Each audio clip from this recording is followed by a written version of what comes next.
মানুষ যদি আমাদেরকে একটু উপকার করে অথবা আমাদের সাথে একটু চলাফেরা করে, আমরা তাদেরকে মন দিয়ে, প্রাণ দিয়ে, হৃদয় দিয়ে কত না ভালোবাসি।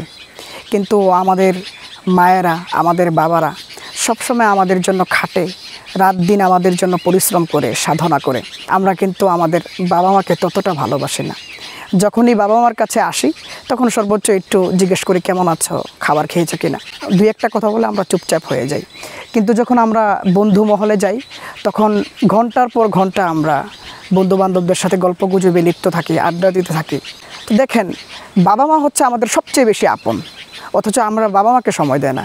আর বন্ধু বান্ধব, যদি আপনার জীবনে কোনো বিপদ আসে, দুর্ঘটনা আসে, জীবনে কখনো আপনার সংকটময় মুহূর্ত আসে, তখন আপনার পাশে আপনি বন্ধু বান্ধবকে খুঁজে পাবেন না। কিন্তু বন্ধু বান্ধবদের জন্যই আমরা আমাদের সময়গুলোকে কাটিয়ে দিই। এটা করা উচিত নয়। বরং আপনি যতটুকু পারেন বন্ধু বান্ধবদের সাথে সময় কম দেন, আর যতটুকু পারেন বাবা মাকে সর্বোচ্চ সময়টুকু দিন। বাবা মার সাথে সবসময় থাকেন। বাবা মাকে বুঝতে দেন যে তোমার এই সন্তান তোমাকে অনেক বেশি ভালোবাসে। বিশ্বাস করুন, আপনার ব্যাপারে আপনার বাবা মার এতটুকু সুধারণাই আপনার জান্নাতে যাওয়ার জন্য যথেষ্ট। এর চেয়ে বেশি কিছু লাগে না ভাই।